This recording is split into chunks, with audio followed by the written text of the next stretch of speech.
السلام علیکم ورحمۃ اللہ وبرکاتہ۔ ڈیئر اسٹوڈنٹس، امید ہے سب خیریت سے ہوں گے۔ جیسا کہ ہم پہلے پڑھ چکے ہیں ارکان اسلام کے بارے میں۔ ارکان اسلام میں ہم نے پوری ڈیٹیل سے پڑھے تھے یہ پہلے 3 ٹرمینالوجیز۔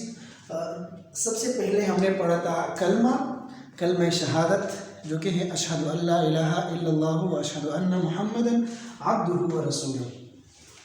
دوسرا ہم نے پڑھا تھا نماز، جس کو عربی میں صلاۃ بھی کہتے ہیں۔ تو یہ نماز بھی ہم پہلے پڑھ چکے ہیں اور پورا اس کو ڈیٹیل سے ہم نے اس دوسرے لیکچر میں پڑھایا ہے۔ اور تیسرا ہے پھر روزہ، صوم جس کو عربی میں کہتے ہیں۔ تو ان تینوں کو ہم پہلے پڑھ چکے ہیں۔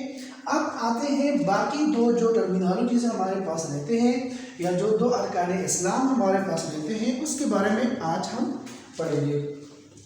تو سب سے پہلے آتی ہے زکوٰۃ۔ جیسا کہ پہلے کلاس میں ہم نے بھی یہ بھی واضح کیا تھا کہ کیا ارکان اسلام کا متبادل دوسرے مذاہب میں کوئی اس کے ساتھ ملتا جلتا ورڈز ہے یا ملتے جلتے کوئی متشابہات ہیں۔ تو کلمے کے بارے میں بھی ہم نے یہ کہا تھا کہ کلمہ اصل میں ہے عقیدہ۔ تو عقیدہ یا تو توحید کا ہے یا شرک کا ہے۔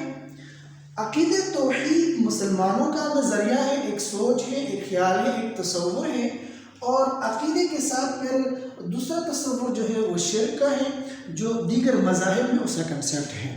ہر مذہب میں ہر کوئی جو ہے اپنے کنسیپٹ کے مطابق، اپنے ذہن کے مطابق عقیدہ رکھتا ہے، یقین رکھتا ہے۔ اس یقیدے کو، اس یقین کو کلمے یا ایمان کے طور پر ہم ڈسکس کرتے ہیں۔ پھر اس کے بعد نماز آیا، تو نماز کا تصور اسلام میں ہے، اور دیگر مذاہب میں جو تصورات ہیں وہ ہم پہلے پڑھ چکے ہیں، کہ جیسا کہ ہندوازم میں پوجا پاٹ ہے، اور سکھیزم میں اس کی گردوارے میں جو عبادات ہوتی ہے، یا اسی طرح جو بدھ مت ہیں تو ان کا یوگا سسٹم ہے، یا اسی طرح جو مسیحیت ہے ان کے جو چرچ میں یہ جو ادائیگی ہوتی ہے۔ تو ہر مذہب میں الگ الگ کنسیپٹ ہے عبادات کا۔ تو ہم نے عبادات کے ساتھ یہاں پہ ایک دوسرا وہ ورڈ بھی لگایا ہے کہ نماز اصل میں اسلام میں ہے، اور دیگر مذاہب میں اس کی کنسیپٹ ہے، لیکن اس کی ادائیگی تھوڑی سی چینج ہے۔ پھر روزے میں بھی ہم نے پوری ڈیٹیل سے پڑھا ہے کہ روزے میں بھی پہلے جو مذاہب رہ چکے ہیں ان میں بھی روزہ تھا، اور اسی طرح دیگر جو غیر اسلامی یا غیر سامی مذاہب ہیں جن کا تعلق اہل کتاب سے نہیں، تو ان میں بھی روزے کا تصور ہے۔ اب آتے ہیں زکوٰۃ۔ جس طرح کہ ان پہلے تینوں کا تصور دیگر مذاہب میں ہے، تو اسی طرح زکوٰۃ کا تصور بھی پچھلے مذاہب میں موجود ہے، یا دیگر مذاہب میں جو آج کل ہے ان کا بھی تصور موجود ہے۔ سب سے پہلے آتے ہیں کہ پچھلے زمانے میں یا پچھلے امتوں میں زکوٰۃ کا تصور یا زکوٰۃ کی ادائیگی کس انداز سے تھی۔ تو پچھلے امتوں میں جو گزرے ہوئے ہیں، نوح علیہ السلام کا، آدم علیہ السلام کا، یا ابراہیم علیہ السلام کا، حتیٰ کہ موسیٰ علیہ السلام تک کے زمانہ جو ہے، اس میں تقریباً زکوٰۃ کا سسٹم سیم رہا ہے، بالکل ایک جیسا۔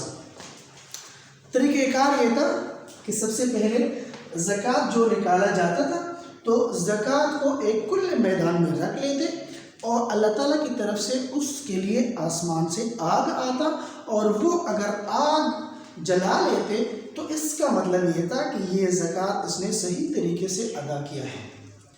تو وہ زکوٰۃ قابل قبول ہونے کا ایک ثبوت تھا۔ پھر اگر کسی کی زکوٰۃ کے لیے آسمان سے آگ نہ آتا اور زکوٰۃ قبول نہ ہوتی، تو اس کو پھر آگ نہ جلا دیتا۔ جس طرح کہ آدم علیہ السلام کے جو 2 بیٹے ہیں، قابیل اور حابیل، تو حابیل نے بھی اپنے جو زمین تھا اس کا، یا اس کے جو وہ تھے گائے بیل بکریوں کا جو ریور تھا، تو اس ریور میں اس نے پورے ڈیٹیل سے اس نے وہ کیا، زکوٰۃ کا سسٹم نکالا ہے، پھر آسمان سے اس کی طرف آگ آیا اور اس کو جلایا ہے۔ پھر قابیل کی باری ہے، قابیل نے اپنے زمین سے تھوڑے سے گندم وغیرہ ادھر ادھر اٹھا لائے ہیں اور اس کو رکھا ہے، پھر اس کی طرف آگ نہیں آیا۔ تو اس کا مطلب یہ تھا کہ پچھلے زمانے میں بھی، پچھلے امتوں میں بھی جس کا نظریہ، جس کا یقین وہ ظاہری چیزوں پر تھا، اور اس کا دل جو ہے یا اس کا ایمان جو ہے یا اس کا ذہن جو ہے وہ اس بات پہ لاگو ہے یا اس بات پہ ہے کہ اس زکوٰۃ کے ذریعے ہمارا مال کم ہوتا جا رہا ہے، یا زکوٰۃ ہم کیوں ادا کر رہے ہیں، یا اس کا نیت صحیح نہ ہوتا تو پھر اللہ تعالیٰ کی طرف سے بھی وہ قبولیت کی طرف نہیں جاتا تھا۔ تو یہ اس قابیل اور حابیل کے واقعے سے بھی ہمیں معلوم ہوتا ہے، اور دیگر جو امتیں گزری ہوئی ہیں ان سے بھی ہمیں معلوم ہوتا ہے۔ اب آتے ہیں آج کل کے جو غیر مذاہب ہیں، غیر اسلامی مذاہب یا دیگر جو مذاہب ہمیں نظر آ رہے ہیں، فار ایگزامپل ہندوازم ہے، سکھیزم ہے، یا کرسچینٹی ہے، یہودیزم ہے، جوڈیزم ہے، تو ان میں سے زکوٰۃ کا تصور ہے کہ نہیں آج کل؟ تو آج کل یہ تصور آج بھی ہے، اور یہی تصور ہمیں دیگر مذاہب میں جو ملتا ہے اس کا اور اسلام کا، دونوں کا مین مقصد جو ہے وہ ایک ہے۔ کیا ہے؟ دیگر مذاہب کا مقصد بھی اس سے یہ ہے کہ زکوٰۃ کے ذریعے یعنی چیریٹی کے ذریعے دوسرے عوام اور کمزور، مفلس اور غریب لوگوں کی ہیلپ اور مدد کی جاتی ہے۔ اسلام کا مقصد کیا ہے؟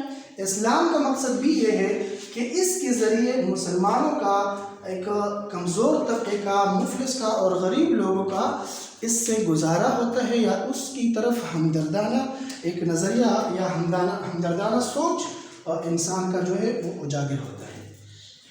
تو زکوٰۃ کا جب ہم دیکھ لیتے ہیں تو زکوٰۃ کا مین مقصد بھی یہی ہے کہ ہم معاشرے کے ساتھ ایک ربط رکھیں، معاشرے میں کمزور اور غریب اور مفلس طبقہ جو ہے وہ ہم اس کا ڈیٹا ہم کلیکٹ کر لیں، اور ڈیٹا کے ذریعے پھر اس کے سامنے جو ہے وہ امیروں کا جو وہ مالدارانہ سسٹم ہے وہ ان کے ہاں ڈسٹریبیوٹ کر لیں، اور ان کے ساتھ ایک ہمدردانہ تعلق ہمارے ساتھ ہے اس کا رہے۔ تو آتے ہیں زکوٰۃ کی طرف۔ یہ تو زکوٰۃ دیگر مذاہب میں کس طرح ہے، پچھلی امتوں میں کس طرح تھا۔ تو زکوٰۃ آتے ہیں زکوٰۃ کی طرف۔ سب سے پہلے زکوٰۃ کا تعارف، زکوٰۃ ہے کیا چیز ہے، یا زکوٰۃ کی ڈیفینیشن کیا ہے، زکوٰۃ کس طرح انسان کے اوپر لاگو ہوتا ہے۔ تو پھر اس کے لیے نصاب مقرر ہے، نصاب، پھر اس کے بعد جو ہے وہ زکوٰۃ کن کن لوگوں کو ادا کرنا ہوگا، نصاب کے بعد ہے مصارف، کس کو دینا ہوگا، کس طرح دینا ہوگا، پھر زکوٰۃ کے کیا فائدے ہیں، معاشرے کے کیا فائدے ہیں، اجتماعی کیا فوائد ہیں، انفرادی کیا فوائد ہیں، جو لوگ اپنے زکوٰۃ ادا کرتے ہیں ان کو کیا فائدہ ملتا ہے، اور جو لیتے ہیں ان کو کیا فائدہ ملتا ہے۔ تو یہ انشاءاللہ پوری ڈیٹیل سے ہم پڑھیں گے۔ سب سے پہلے آتے ہیں زکوٰۃ کا تعارف۔ زکوٰۃ اصل میں جو ہے زکا سے نکلا ہے۔ کس چیز سے؟ زکا۔ زکا کا مطلب ہے، یا زک کا مطلب ہے پاک ہونا، صاف ہونا۔ جس طرح کہ قرآن مجید میں ہے قد افلح من زکاہا، بے شک وہ کامیاب ہوا وہ انسان جس نے اپنے آپ کو پاک کیا، جس نے اپنے آپ کو صاف کیا۔ تو زکوٰۃ کا بنیادی تعارف جو ہے وہ یہ ہے کہ اپنے مال کو پاک کرنا، اپنے مال کو صاف کرنا۔ تو یہ زکوٰۃ کا بیسک اور بنیادی تعارف ہے۔ اب اس کی پوری ڈیٹیل سے جو علماء شریعت میں یا شریعت کی اصطلاح میں اس کی تعریف کی گئی ہے وہ یہ ہے کہ صاحب استطاعت یا صاحب نصاب، وہ بندہ جس کے پاس حساب یا جس کے پاس نصاب اور جو صاحب استطاعت ہو، اس کا اپنے مال پر سال گزر جانا اور پھر اس میں سے 40واں حصہ دوسرے غریب اور کمزور لوگوں کو دے دینا زکوٰۃ ہے۔ پھر دوبارہ سن لیجئے، زکوٰۃ اصل میں کہتے ہیں پاکی کو، اس کو لغوی تعریف کہتے ہیں، صاف کو پاک کرنے کو کہتے ہیں، اپنے مال کو پاک کرنا، صاف کرنا، اور پھر شریعت کی اصطلاح میں کہتے ہیں صاحب استطاعت یا صاحب نصاب بننے کے لیے اپنے مال سے جس پر سال گزرا ہوا ہو اور جو نصاب تک پہنچا ہوا ہو اس میں سے 40واں حصہ غریب اور کمزور اور مفلس لوگوں کو دے دینا، یہ زکوٰۃ ہے۔ اب پھر آئیں گے انشاءاللہ نصاب کی طرف کہ یہ صاحب استطاعت بندہ کون ہوتا ہے اور نصاب کتنا ہے اور کتنے انسان کے ضروریات ہیں، اور ضروریات کے علاوہ انسان کے ضروری جو بیسک نیڈز ہیں وہ کون کون سے ہیں جس کے بغیر انسان جو ہے اس کے مال پر سال گزر جائے۔ لیکن یہاں ایک بات نوٹ کر لیں کہ جو بندہ اپنے مال سے 40واں حصہ نکال لیتا ہے، سب سے پہلے اس کا تعلق کس چیز سے ہوگا؟ کلمے سے ہوگا، مطلب وہ بندہ مسلمان ہوگا۔ مسلمان نہیں ہے تو اس پر زکوٰۃ بھی نہیں ہے۔ اسی طرح وہ بندہ جب مسلمان ہے، مسلمان ہونے کے بعد وہ پھر آزاد بھی ہوگا۔ آزاد بندہ آزاد نہیں ہے تو بھی اس پر زکوٰۃ نہیں ہے، غلام ہے یا لنڈی ہے اسی طرح، تو اس پر بھی زکوٰۃ نہیں ہے۔ زکوٰۃ کا جو تعارف ہم یہاں پڑھ چکے ہیں، پھر اس کے بعد تاکید۔ اب یہ تو ہم نے تعارف پڑھ لیا، تعارف کے بعد جو ہے وہ تاکید ہے کہ زکوٰۃ کے بارے میں قرآن کی کوئی تاکیدات، قرآن کی کوئی مفہومات موجود ہیں کہ نہیں۔ تاکید کی طرف آتے ہیں تو قرآن مجید کے جو پرزور اس نے احکامات بتائے ہیں، دو چیزوں پر قرآن مجید میں ایک ساتھ زیادہ زور دیا گیا ہے۔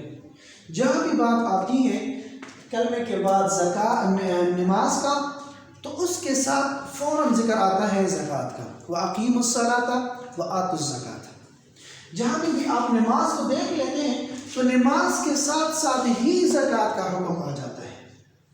تو یہ بڑی اسلام کی اہم ارکانوں میں سے ایک رکن ہے، اور بڑا پرزور مطالبہ کرتا ہے انسان سے، اس انسان سے جو کیا ہو، مسلمان ہو، عاقل ہو، بالغ ہو اور صاحب استطاعت ہو۔ تو اب اس کی تاکیدات بھی ہم دیکھ لیتے ہیں قرآن مجید میں، جگہ جگہ پہ قرآن مجید آیات موجود ہیں، احادیث کے جو احادیث صحیحہ ہیں وہ بھی موجود ہیں۔ تو اس نے زور دیا ہے کس بات میں؟ جس طرح کہ نماز امپورٹنٹ ہے اسلام میں، اسی طرح زکوٰۃ بھی امپورٹنٹ ہے اسلام میں۔ تو اگر کوئی بندہ اس نماز کے احکام یا نماز کے حکم سے انکار کر لیتا ہے تو اس کے لیے کون سی سزا ہے؟ اسی کے مطابق اتنی سزا زکوٰۃ سے انکار کرنے والوں کے لیے بھی ہے۔ اسی طرح ایک وفد رسول اللہ صلی اللہ علیہ وسلم کے ہاں آئے تھے کہ ہم نے اسلام میں داخل ہونا ہے، لیکن ہم کچھ شرائط کے ساتھ داخل ہوں گے۔ ہم کچھ شرائط کے ساتھ داخل ہوں گے۔ شرائط کیا ہے؟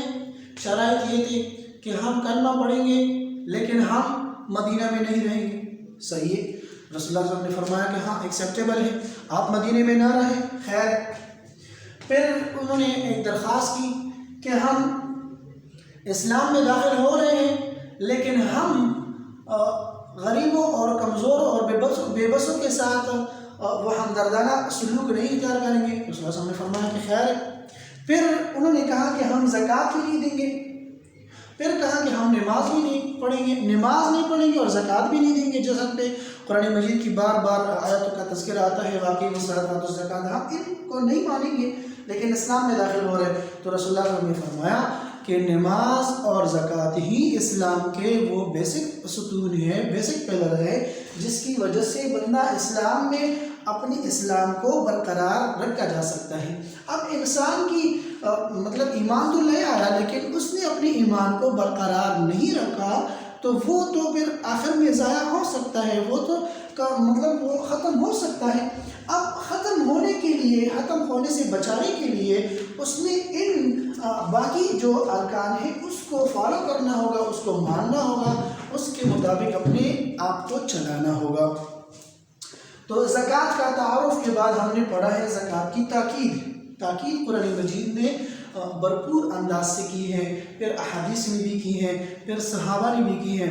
ایک وقت پھر آیا ہے حضرت ابوبکر صدیق رضی اللہ تعالیٰ عنہ کے دور میں، انہوں نے حضرت ابوبکر صدیق رضی اللہ عنہ کے دور میں جو ابتدائی مشکلات آئے تھے، سب سے بڑا مسئلہ یہی تھا کہ ایک تو وہاں پہ منکرین زکوٰۃ تھے، ایک منکرین زکوٰۃ، ایک جھوٹے مدعیان نبوت ہیں جنہوں نے نبوت کے دعوے کیے تھے، فتنہ ارتداد بھی وہ کافی وہ بڑے عہدے تک پہنچ چکا تھا، لیکن منکرین زکوٰۃ بھی ان کے لیے سب سے بڑا مسئلہ تھا، منکرین زکوٰۃ۔ تو منکرین زکوٰۃ کے لیے حضرت ابوبکر صدیق رضی اللہ تعالیٰ عنہ کے دور میں کیا ایسے احکامات صادر ہوئے، تو ہم وہاں پہ دیکھ لیں تو ابوبکر صدیق رضی اللہ تعالیٰ عنہ نے ان کے لیے اعلان جنگ کیا تھا، جہاد کا اعلان کیا تھا کہ جو لوگ زکوٰۃ نہیں دیں گے ان کے لیے کل جہاد کا اعلان ہے۔ تو اس سے بھی یہ بات ہمیں واضح نظر آتی ہے کہ قرآن مجید اور احادیث مبارکہ اور اسی طرح صحابہ کرام کے آثار ہم دیکھیں، اس کی زندگی کو ہم دیکھیں تو زکوٰۃ سے مطلب انکار کر نہیں سکتے۔ اگر کسی نے زکوٰۃ سے انکار کر لیا تو ایسا سمجھو کہ وہ اسلام سے اور دین سے خارج ہے۔ تو اسلام اور دین یا ایمان بندے کو یہی چیزیں سکھاتا ہے کہ آپ نے کرنا کیا ہے۔ کلمہ تو آپ نے پڑھ لیا، پھر اس کے بعد آپ نے اپنے آپ کو ظاہر کرنا ہے کہ میں مسلمان ہوں، تو ظاہر کرنے کے لیے یہ باقی جو ٹرمینالوجی ہے اس کو آپ نے فالو کرنے ہے اور اس کو اپنے آپ میں لانا ہے۔ نماز کو ظاہری طور پر اور روزے کو باطنی طور پر، یعنی انسان ظاہری طور پر بھی لوگوں کو دکھائے کہ میں مسلمان ہوں، اور باطنی طور پر چھپ اندرونی اور اس کا دل جو ہے اس کے لیے روزہ اور زکوٰۃ جو ہے انسان کے ساتھ جو مال ہے، انسان کے ساتھ جو دولت ہے، اور اس کو بھی آپ اسلام کے دائرے میں یا اسلام کے رولز کے مطابق اس کو کیا کر لے، ڈسٹریبیوٹ کیا کر لے، تو پھر انسان جو ہے وہ اپنے دین پہ صحیح چل سکتا ہے اور دین کو صحیح آگے لے کے جا سکتا ہے۔ تو منکرین زکوٰۃ کے لیے رسول اللہ صلی اللہ علیہ وسلم نے بھی اور حضرت ابوبکر صدیق نے بھی اعلان جنگ کیا تھا۔ یہ تو ہو گیا زکوٰۃ کا تعارف، زکوٰۃ کی تاکید اور زکوٰۃ کے بارے میں قرآن آیات اور حدیث اور نصوص۔ اب آتے ہیں زکوٰۃ کا نصاب۔ نصاب جو شریعت میں مقرر کیا گیا ہے، نصاب جو شریعت میں مقرر کیا گیا ہے وہ سب سے پہلے سونے کا ہے۔ سونا 7.5 تولہ ہے، اصل میں سونا ہے 20 مسقال، جس سے پھر یہ 7.5 تولے آ جاتے ہیں۔ تو اب 20 مسقال یا اسی طرح 7.5 تولہ سونا کی کسی کے ساتھ 7.5 تولہ سونا برابر ہوا یا 7.5 تولہ اس کے پاس پڑا ہے، چاہے میل ہو چاہے فیمیل ہو، میل ہو فیمیل ہو، لیکن 7.5 تولہ نصاب اس کے ساتھ برابر ہوا سونے کی مقدار میں، گولڈ کی مقدار میں، تو پھر اس کے لیے یا اس کے اوپر زکوٰۃ کا حکم لاگو ہوتا ہے۔ زکوٰۃ کا حکم لاگو ہونا ہم مصارف میں پڑھیں گے کہ کتنا دینا ہوگا، لیکن 7.5 تولے میں اس کے اوپر 7.5 تولے سے اب نیچے ہے تو زکوٰۃ نہیں ہے۔ اگر 7.5 تولے کے برابر ہے یا 7.5 تولے سے اوپر اس کے پاس گولڈ پڑا ہوا ہے یا گولڈ ہے یا وہ زیورات جو ہیں وہ یوز کر رہے ہیں، تو اس کے اوپر زکوٰۃ کا حکم لاگو ہوگا اور وہ زکوٰۃ دینے کا پابند ہوگا۔ پھر اس کے بعد دوسرا جو نصاب ہے وہ چاندی کا ہے۔ چاندی جو ہے وہ 52.5 تولہ ہے، 52.5 تولہ چاندی ہے۔ اب چاندی کی قیمت کو بھی ہم لے سکتے ہیں لیکن سونے کی قیمت نہیں لے سکتے۔ کیوں؟ کیونکہ چاندی جو ہے وہ ہر زمانے میں اس کا ریٹ سلو ہوتا ہے، ریٹ کم ہوتا ہے۔ جس طرح کہ آج کل ہم دیکھیں، آج کل سونے کا جو قیمت ہے وہ 1,10,000 تک پہنچ چکا ہے، 1,12,000 1,15,000 1,20,000 اس طرح پہنچ چکا ہے، لیکن چاندی کی ہم قیمت دیکھیں تو 1,350 پہ ہے، 1,350 پہ 1 تولہ۔ تو یہاں چاندی کی قیمت کم ہے، جتنا مقدار کم رکھیں گے یعنی کم مقدار والے کو رکھیں گے اتنے غریب لوگوں کا فائدہ زیادہ ہوگا، کیونکہ اب دیکھیں اگر چاندی کا ہم نصاب لگائے تو چاندی میں ہمارے پاس فار ایگزامپل کسی کے پاس اپنی ضروریات کے علاوہ 65 یا 60,000 یا اس کی مقدار ہم اٹھا لیں، کسی جیولر سے ہم پوچھیں تو وہ ہمیں مقدار دے دیں، تو اس مقدار پہ زیادہ سے زیادہ ہمیں 70,000 یعنی 70,000 روپے تک اگر ہم اس کو نصاب مقرر کر لیں تو غریب لوگوں کو فائدہ زیادہ ہوگا بنسبت گولڈ کے سونے کے، کیونکہ اس میں ہمارے پاس 7.5 تولہ سونا مقرر ہے۔ 7.5 تولے میں ہم پھر اگر نصاب مقرر کر لیں نقد کے لیے تو 7.5 لاکھ روپے، 7.5 لاکھ سے بھی زیادہ، 7.5 لاکھ روپے سے زیادہ کسی کے پاس آ گئے تب زکوٰۃ دینا ہوگا۔ اب 7.5 زیادہ ہے یا 70,000، 70,000، تو 70,000 کم ہے، تو ہم نے کم مقدار کو رکھنا ہے تاکہ غریب لوگوں کو فائدہ زیادہ پہنچ سکے۔ تو شریعت کی اصطلاح میں 52.5 تولہ چاندی جو ہے اس کی قیمت لگائی گئی ہے، اس کی قیمت لگائی گئی ہے۔ نقد میں چاندی کی قیمت، نقد میں چاندی کی قیمت ہم لگا لیں گے۔ اب پھر سے دوہرا رہے ہیں، سونے کی مقدار جو مقرر ہے 7.5 تولہ ہے، اور چاندی کی قیمت جو ہے وہ 52.5 تولہ ہے، اور نقد میں جو مقرر ہے وہ چاندی کی قیمت ہے نقدی۔ تو چاندی کی قیمت جو ہے وہ برابر ہوا کسی کے پاس، لیکن وہ ضروریات سے علاوہ ہے، ضروریات سے زیادہ ہے۔ اب دیکھیں ضروریات میں کون سی چیزیں آتی ہیں۔ انسان کے پاس بیسک نیڈز موجود ہے، تو اس کے علاوہ بیسک نیڈز کیا ہے انسان کے لیے؟ سب سے پہلے ہم دیکھیں تو رہائش ہے، سکنا جسے کہتے ہیں، اور دوسرا ہے انسان کا لباس، کپڑے یا جوتے، شوز وغیرہ۔ اس کے بعد جو ہے کھانا پینے کے جو اشیاء ہیں وہ ضروری ہے۔ تو یہ 3 چیزیں بیسک نیڈز میں آتے ہیں۔ منتظم، تو یہ چیزیں جو ہیں وہ بیسک نیڈز میں ہو گئے۔ بیسک نیڈز کے بعد اس کے جو عام وہ خواہشات ہیں، یا اس کو ہم تحسینیات بھی کہہ سکتے ہیں یا حاجات بھی ہم کہہ سکتے ہیں، تو بیسک نیڈز کے علاوہ جو اس کے پاس زیادہ اس مقدار میں، کسی مقدار میں بھی اس کے پاس آ گئے تو پھر اس پر زکوٰۃ ہوگا۔ اب چاندی میں یہ چاندی اور نقد کے بارے میں ہم بات کر رہے ہیں، لیکن چاندی اور سونے میں اگر خالص طور پر چاندی کی اس کے ساتھ طلائی زیورات ہیں یا سونے کی طلائی زیورات ہیں، وہ 7.5 تولے سے یا 52 تولے چاندی سے وہ سے زیادہ ہو گئے، چاہے وہ ضرورت کے لیے ہو نہ ہو، اس پر پھر زکوٰۃ ہوگا۔ زکوٰۃ ہوگا کتنا؟ مقدار کتنا دینا ہوگا؟ تو مقدار کے لیے شریعت نے جو وہ مقرر کیا ہے وہ تو ہے 40واں حصہ،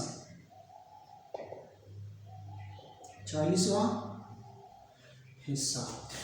فار ایگزامپل ہمارے پاس ہیں 1 لاکھ روپے، ہمارے پاس ایکسٹرا ہیں، ضروریات سے زیادہ ہیں، اور اس پر سال بھی گزر جائے، اور سال بھی گزر گئے ہیں، سال گزرنا صحیح، سال بھی گزر گیا، اور اسی طرح اس کا مقدار بھی برابر ہے، ضروریات سے علیحدہ بھی ہیں، ضروریات سے زیادہ بھی ہیں، تو 40واں حصہ اس میں دینا ہوگا، 40واں حصہ اس میں دینا ہوگا۔ فار ایگزامپل ہمارے پاس 1 لاکھ روپے زیادہ اپنی ضروریات سے زیادہ آ گئے ہیں، اس پر سال بھی گزرا ہوا ہے، تو 1 لاکھ روپے میں ہمارے پاس کتنا زکوٰۃ آئے گا کہ ہم غریبوں کو کتنا زکوٰۃ دے دیں؟ تو 40واں حصہ ہم نکالیں گے، 40 میں سے 1000، پھر 40,000 میں سے 1000، پھر 20,000 میں سے 500، یعنی 1 لاکھ میں ہمارے پاس آتے ہیں 2500، یعنی 2500 روپے کا زکوٰۃ ہے پھر اس میں آئے گا، اور یہی پھر ہم نے ادا کرنا ہے۔ تو ادا کرنے والے جو لوگ ہیں ان کو کیا کہتے ہیں؟ مصارف، ان کو کہتے ہیں مصارف، جن کو ہم زکوٰۃ دے رہے ہیں، جن کو ہم زکوٰۃ ادا کر رہے ہیں، یا جو زکوٰۃ کے حقدار ہیں، تو حقدار میں کون کون لوگ شامل ہیں؟ اس کو مصارف کہتے ہیں، مصارف۔ تو مصارف میں سب سے پہلے ہمارے پاس ہیں فقیر، سب سے پہلے ہمارے پاس ہیں فقیر۔ فقیر کون ہوتا ہے؟ وہ بے بس اور کمزور انسان جس کا مطلب کھانے پینے کا یا رہائش کا یا اسی طرح اور چیزوں کی ضرورت ہے، اور وہ ضرورت خود دوسرے لوگوں کو بتا رہا ہے، دوسرے لوگوں کو کہہ رہا ہے، بار بار یہ کہہ رہے ہیں، آپ اسی طرح بھیک مانگ رہے ہیں اور کہتے ہیں لوگوں کو کہ مجھے یہ چیز چاہیے یا مجھے اس چیز کی ضرورت ہے تو اس کو فقیر کہتے ہیں۔ پھر اس کے بعد مسکین ہے۔ مسکین وہ بندہ ہوتا ہے یا وہ مفلس اور کمزور بندہ ہوتا ہے جن کا فقیر کی طرح ان کا بھی کچھ نہیں ہوتا، مطلب ان کو بھی ضرورت ہوتی ہے، لیکن یہ مسکین کسی کو بتاتا نہیں ہے فقیر کی طرح۔ فقیر بتاتا ہے اور مسکین بتاتا نہیں ہے۔ تو فقیر اور مسکین یہ دو ہو گئے، اس کو ہم زکوٰۃ دے سکتے ہیں۔ پھر اس کے بعد ہے عاملین، اس کو ہم اردو میں نام دے رہے ہیں ملازمین۔ وہ ملازمین یا وہ نوکر چوکر جو حکومت نے مقرر کیے ہیں کہ آپ لوگوں نے بیت المال کے لیے زکوٰۃ کو اکٹھا کرنا ہے۔ پچھلے زمانوں میں بیت المال جس طرح کہ ہمارے پاس بھی ہے آج کل کے، وہ خزانہ جسے کہتے ہیں فینانس، تو فینانس کے جو آج کل سسٹم ہے، اسی طرح پچھلے زمانے میں بھی اس طرح سسٹم تھا فینانس کا، بیت المال اس کو نام دیا گیا تھا۔ تو وہ بیت المال سارے حکومت کو جو ہے ضروریات کے مطابق پیسے ڈسٹریبیوٹ کرتا تھا، تو اس کے لیے پھر آمدن کی ضرورت ہوتی تھی۔ وہ آمدن پھر مالدار لوگوں سے اکٹھا کر کے عاملین کے ذریعے، ملازمین کے ذریعے اکٹھا کر کے بیت المال میں رکھ لیتے تھے۔ پھر بیت المال سے پھر غریبوں کو، فقیروں کو، مسکینوں کو، محتاجوں کو، ضرورت مندوں کو پھر ان کے ذریعے جو ہے بیت المال سے دیا جاتا تھا۔ پھر ہم دیکھیں تو حضرت علی رضی اللہ تعالیٰ عنہ کے دور میں پھر عاملین کا سسٹم جو ہے وہ دن بدن کمزور ہوتا جا رہا تھا، اسی لیے حضرت علی رضی اللہ عنہ کے دور میں ابتدائی طور پر یہ اعلان کیا گیا کہ زکوٰۃ جو ہے وہ خود اپنی طرف سے لوگوں کو ادا کیا کرے، بیت المال کی جگہ آپ دوسرے لوگوں کو زکوٰۃ ادا کر سکتے ہیں۔ تو آتے ہیں یہ 3 ہو گئے مصارف زکوٰۃ۔ اس کے بعد ہے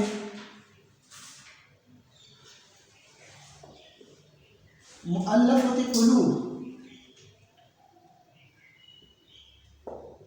مؤلفۃ القلوب وہ لوگ ہوتے ہیں جو فار ایگزامپل کوئی نان مسلم ہے اور اسلام میں داخل ہونا چاہتے ہیں اور اس کے ساتھ مالی تعاون کریں، یا کوئی اسلام میں داخل ہوا ہے اور پھر اس کو ضرورت ہے نیا مسلم، جس کو نیو مسلم کہتے ہیں، نیا اسلام میں داخل ہونے والا، اس کی دل کا خیال رکھا جائے، اس کی غربت کو مٹا دیا جائے، اس کی غربت کو ختم کی جائے، تو اس کو بھی مؤلفۃ قلوب کہتے ہیں۔ یا کوئی دوسرے مذہب میں کوئی بندہ بہت زیادہ غریب ہے، فقیر ہے، محتاج ہے، آپ اس کو زکوٰۃ اس لیے دے رہے ہیں کہ وہ اسلام میں داخل ہو جائے، وہ اسلام سے متاثر ہو کر اسلام میں آ جائے، تو اس کو مؤلفۃ القلوب کہتے ہیں۔ پھر اس کے بعد ہے رقاب۔ رقاب کو ہم اردو میں کہتے ہیں غلام، لونڈی، یعنی وہ لوگ جو کسی دوسرے کے قبضے میں ہیں یا وہ لوگ جو کسی دوسرے کی ملکیت میں ہیں، غلام ہے یا لونڈی ہے، اس کو بھی آپ زکوٰۃ دے سکتے ہیں۔ اس کو عربی میں رقاب کہتے ہیں، جس کا گردن کسی اور کے قبضے میں ہو، جس کی ملکیت کسی دوسرے کے پاس ہو، اس کو رقاب کہتے ہیں۔ یہ 5واں ہو گیا۔ پھر اس کے بعد غارمین ہیں۔ غارمین ان لوگوں کو کہتے ہیں جو قرض دار ہو۔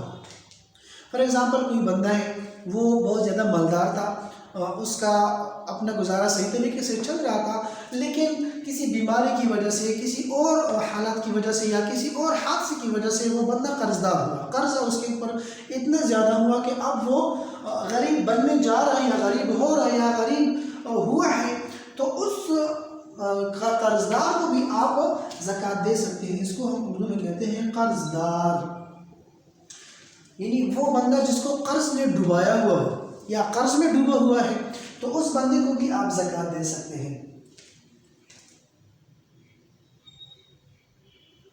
پھر اس کے بعد ہے ابن السبیل۔ ابن السبیل کو ہم کہتے ہیں اردو میں مسافر۔ کوئی بندہ مالدار ہے، مالدار ہے، لیکن اور اس کی مالداری جو ہیں وہ کسی نے جیب کاٹا ہے، راستے میں سفر کر رہا ہے، یا کسی نے کچھ کیا تو نہیں ہے لیکن خود بندہ وہ سودا وغیرہ جو ہے سامان وغیرہ لے رہا تھا، اچانک اس کے پاس پیسے سب کچھ ختم ہو گئے. اپنے گاؤں میں اپنی جگہ میں وہ تو مالدار ہیں، لیکن جس جگہ پہ آیا ہوا ہے یہاں وہ مفلس بن گیا ہے، وہ کمزور بن گیا ہے. تو ایسے مسافر کے ساتھ بھی آپ تعاون کر سکتے ہیں، اس کو زکوٰۃ دے سکتے ہیں. آخری جو ورڈ ہے وہ فی سبیل اللہ ہے. فی سبیل اللہ، اللہ کے راستے میں، یا اللہ کے راستے والے لوگ، ایسے لوگ جن کا مقصد صرف اللہ کی رضا یا اللہ کے راستے میں وہ لوگ نکل چکے ہیں. اس سے ہم جہاد بھی لے سکتے ہیں، اس سے ہم مدارس کے طلباء بھی لے سکتے ہیں، اس سے ہم وہ لوگ بھی لے سکتے ہیں جو اللہ کی رضا کی خاطر یا اللہ کی دین کی خاطر یا اپنے دین کو بڑھانے کی خاطر وہ اقدامات کر رہے ہیں، تو ہم اس سے وہ لے سکتے ہیں، چاہے وہ عصری علوم میں ہو، چاہے وہ دینی علوم میں ہو. یا اسی طرح کوئی بندہ کمزور ہے، مفلس ہے، اور وہ کسی اسکول جا رہے ہیں، کالج جا رہے ہیں، تو وہ اسکول اور کالج کی بکس نہیں لے سکتے یا اس کے یونیفارم وغیرہ نہیں لے سکتے، وہ کمزور ہے، تو اس کو ہم زکوٰۃ کے پیسے دے دیں اور اس کے لیے ہم زکوٰۃ کے پیسوں سے یونیفارم یا بکس وغیرہ خریدیں، تو اس میں یہ بھی آ سکتے ہیں. یا اسی طرح دینی علوم میں ایک بندہ ہے وہ کمزور ہے، مدرسے کے اکوموڈیشن یا اسی طرح اور کچھ جو ہے وہ افورڈ نہیں کر سکتا، یا خرچ وغیرہ افورڈ نہیں کر سکتا، یا اس کو بک کی ضرورت ہے، وہ بک خرید نہیں سکتا، تو اس کو بھی ہم زکوٰۃ کے پیسے دے سکتے ہیں. یعنی اللہ کے راستے میں جو بھی ہے، جو بھی آپ کو اپنے دل جو ہے یا آپ کا دل جو ہے وہ سیٹسفیکشن چاہتا ہے ہر چیز میں